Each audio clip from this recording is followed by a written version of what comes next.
If you find yourself sewing the same purse pattern over and over and over again, and yet you are always referring to paper pattern pieces or the instructions for the measurements, and it seems to bog you down and kind of take the joy out of making those favorite purses, well, I've got a tip for you today. I have found that I can utilize some excess vinyl or vinyl that I purchased and then just didn't work out well in bag making. And so I have these pieces of vinyl, and one day I decided to make some pattern pieces from them. They are my favorite way to make patterns that I'm going to be using over and over again. So right here, I will show you. In fact, if your vinyl pieces are not big enough, you can even stitch them together to make it, and that works just as well. So the first time I used this was because I have this pattern that I make often, and it's curves.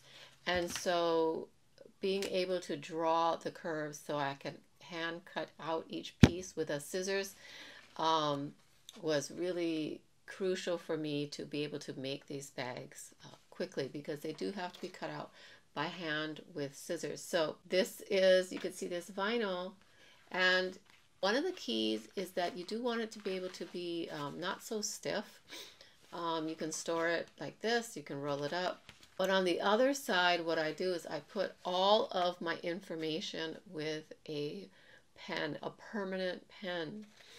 And I tell myself exactly what piece it is, what is the name of the pattern that I am using, and then I also include things that are not normally on pattern pieces, but I do find myself writing them on pattern pieces to help myself. So what is this measurement from here to here, so that when I'm folding things out, I'll know exactly how much I need to do, and I'll use this in conjunction with my my ruler, my rotary cutting ruler, so that I can make sure that I get that folded and laid out quickly, and then I put this pattern piece on. So this is one piece, and then here's another piece to that same pattern. Now, what I've done is that I've also added more information here, because this is not the whole pattern piece. This actually goes on much longer, but I don't need the pattern piece to be that big. I can just cut it off here, right where the taper is. And then I have instructions to tell myself that the strap should actually be much longer and how much more to add to it. And then I do that directly with my other ruler and do that really quickly. And because that's a straight piece, then because I know that, I just put my ruler on and I do it with the rotary cutter for that excess. It's 16 more inches longer for this, so I want to make sure that I can use my rotary cutter and my ruler to get that done fast. So that's what I do. Traditional seamstress markings on this pattern. If you aren't familiar with that, that just means that side goes on the fold. So I utilize that. And then this is the pocket.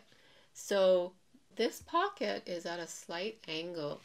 And so what I find myself doing, I have the square. So I've measured how much it is on the square, which is 8.5 inches. And so I say I can just cut out with my rotary cutter the 8.5 inches for this pattern piece.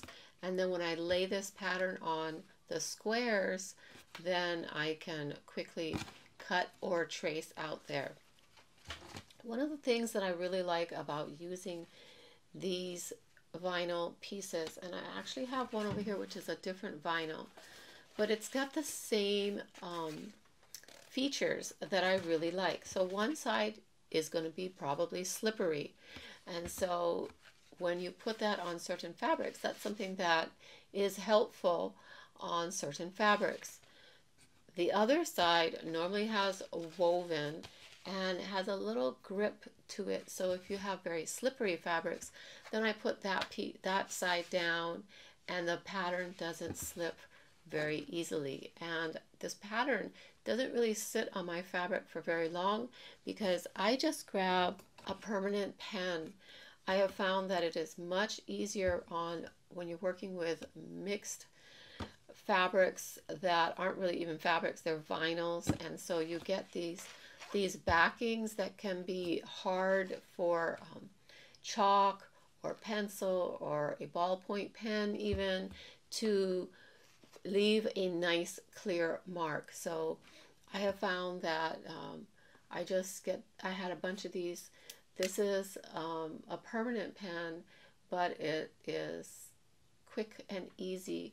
And because there's a lip, because this is much thicker than a piece of paper, you get this ridge, and you can see the edge of this. It's dark because I just run my pen right along the edge, and I can trace this outline really, really fast. And again, it has that little grip.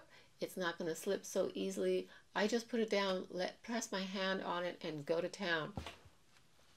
It has transformed these tricky pieces that are curves that was driving me crazy and made me not want to make this pattern.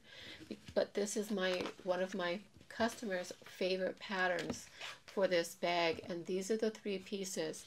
And I found that what was holding me back from wanting to really make these bags was the tracing and cutting out of the pattern pieces. So reducing the time in the tracing is more profitable for you if you are doing this to make money.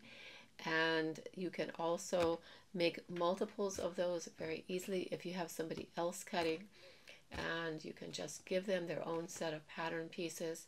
And then if you lose it or they lose it or something happens to it, no problem, then you can easily make more. So I trace the pattern piece. I do not cut along this edge, so I take this off.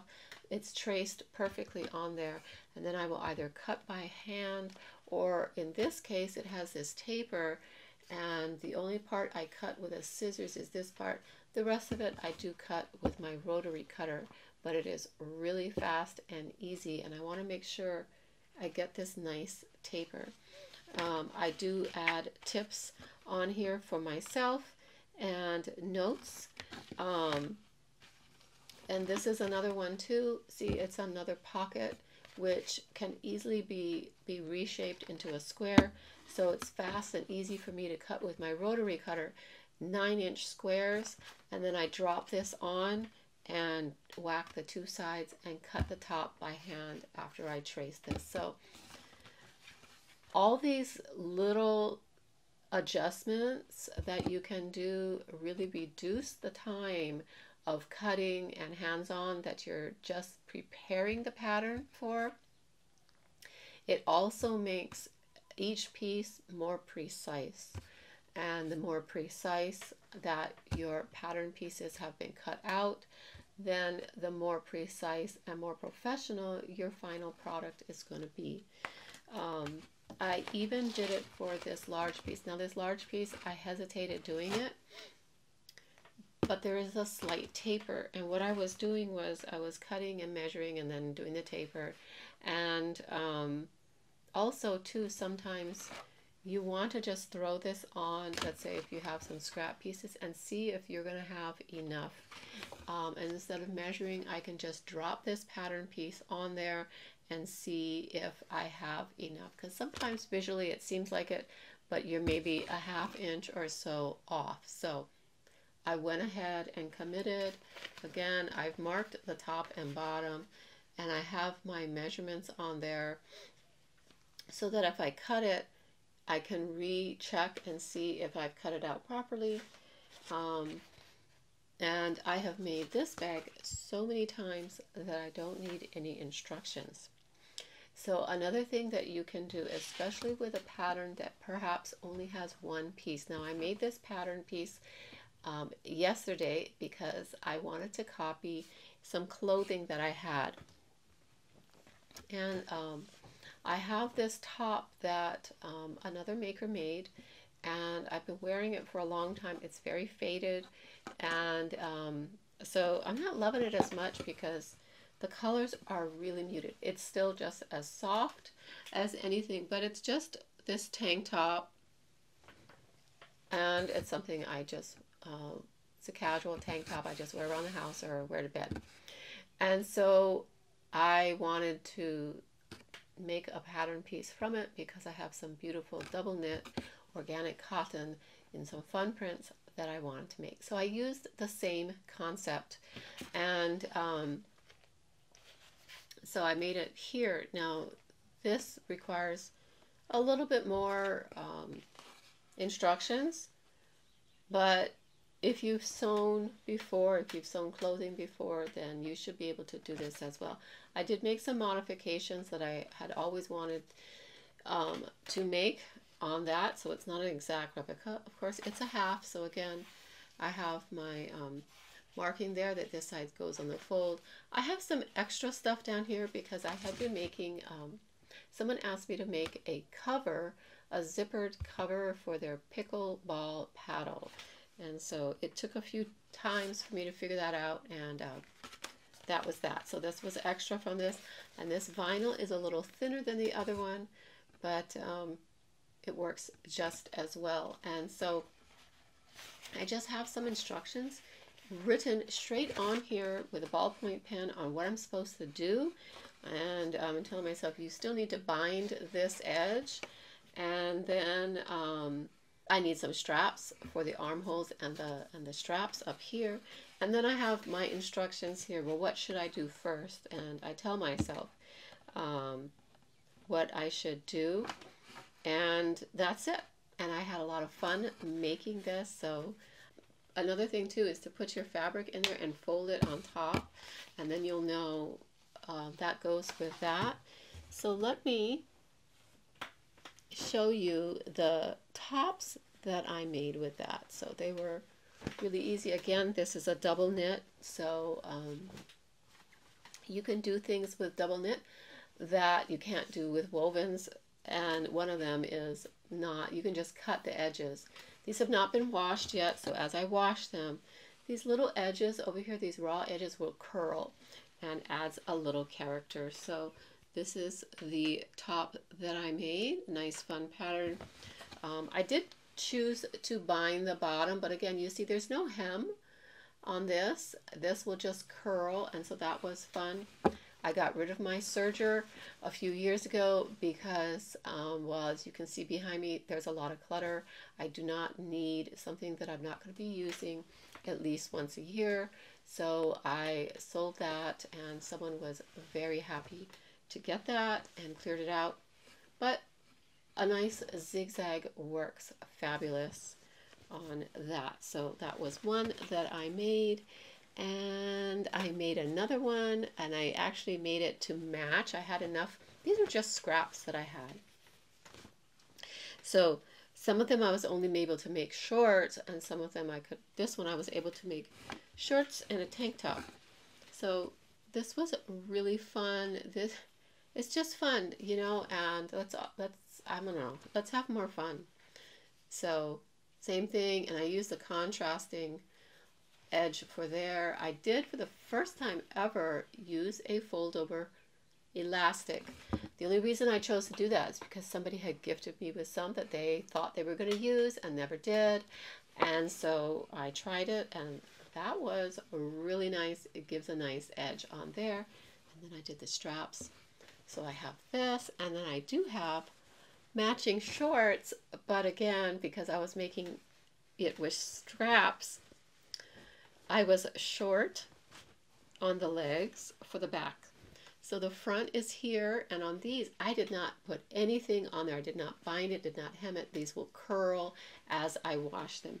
But I was short 2 inches on the back pieces, so I threw on some fish to go with my sea monsters.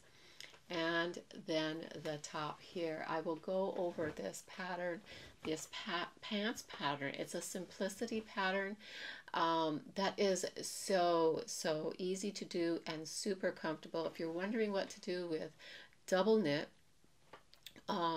if you have some scraps, The pattern is written for a woven, but I'm telling you, if you use it with a double knit, especially with um, swimsuit fabric for the waistband, you can make some modifications. This is the most comfortable pants you will ever wear. They have a skirt pattern in there as well. I will be going over that in another video and showing some of the things I did. So why did I do that? Because the pattern calls for one, cutting that waistband on the bias so that you do get that stretch, which eats up a lot of fabric, number one. Number two, it wanted you to put a buttonhole and make a drawstring, and I just wanted not only the final pants to be super comfortable, but I wanted the sewing process to be really comfortable and easy. And so if you're looking for a pattern to have some really comfortable pants, and you can make them with heavyweight fleece for warmer, for keeping you warmer, you can definitely do that. So I'll be sharing that with you. So that's my tip, is to make your patterns that you use over and over and over again. Take the time to make it so easy, number one, and precise every single time you use that pattern piece. And using the vinyls or things that you might have purchased that you don't really like, or you have a scrap, is a perfect way to really make something affordable but highly usable. And I hope you have found some good tips in this video, and I want you to go enjoy the day. Enjoy your sewing, share your aloha, share your beautiful creations one stitch at a time.